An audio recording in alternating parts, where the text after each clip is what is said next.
शंकर के पर्यायवाची शब्द। अब देखिए शंकर के बहुत सारे पर्यायवाची शब्द हैं, लेकिन हमने आपके सामने कठिन-कठिन शब्दों का चुनाव किया है। अगर शब्द का फॉर्मेशन पता चल जाए तो वाक्य वह शब्द सरल हो जाता है। देखिए चंद्रमौली, मौली माने होता है श्रेष्ठ या ऊपर का, तो मस्तिष्क के ऊपर इनके चंद्रमा विराजमान था इसलिए चंद्रमौली कहलाए। मदनारी, अब मदन होता है कामदेव, अरि माने होता है शत्रु, तो मदनारी कहलाए क्योंकि इन्होंने कामदेव को भस्म कर दिया था। ललाटाक्ष, देखो ललाट माने होता है मस्तक, अक्ष माने होता है आँख।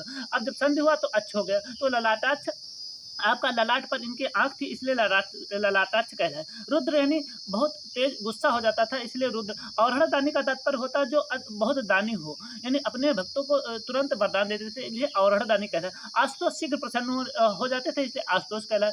चंद्रभान यानी इनके मस्तिष्क पर जो चंद्रमा विराजमान था इसलिए भैरव, भैरव का भयानक होता है, ठीक है। जब गुस्सा होते थे तो बहुत भयानक हो जाते थे इसलिए भैरव कहलाए। नटनागर यानी इन्होंने यानी नृत्य बहुत अच्छा किया था इसलिए नटनागर और नटराज कहलाए, ठीक है। इनकी मूर्ति आपने देखी होगी।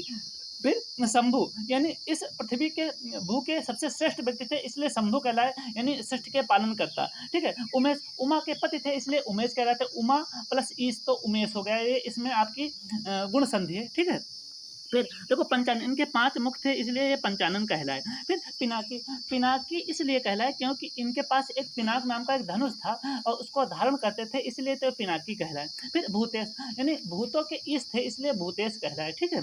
अब विरूपाक्ष, विरूपाक्ष माने होता है विशेष आँख हो जिसके। अब देखिए सृष्टि में जितने भी लोग हैं सबके केवल नेत्र 2 ही होते हैं लेकिन इनके 3 नेत्र थे इसलिए यानी विरूपाक्ष कहलाए। गिरेश, देखो गिरा प्लस ईश यानी गिरा जो है सरस्वती। अब देखो गिरा माने होता है पर्वत। अब पर्वत के ये सबसे श्रेष्ठ यानी ईश थे, स्वामी थे इसलिए कहलाए गिरीश, ठीक है।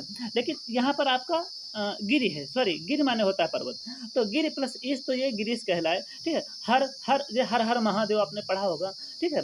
कपर्दी, कपर्दी इसलिए कहलाए क्योंकि कपर्दी का तात्पर्य होता है जो जूड़ा धारण करता है इसलिए कपर्दी कहलाए।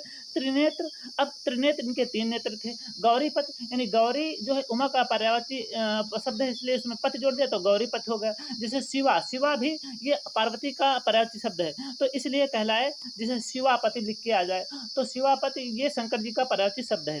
तो देखिएगा बहुत सारे शब्द हैं, हम आपको समय के अभाव में उन शब्दों को नहीं बता सकते हैं, लेकिन जो कठिन शब्द हैं, परीक्षा में आने की अत्यधिक संभावना है, तो हम उनको आपके समक्ष रखने का प्रयास कर रहे हैं। तो यह आप अगर आपको अच्छा लगे तो लाइक और सब्सक्राइब कीजिएगा।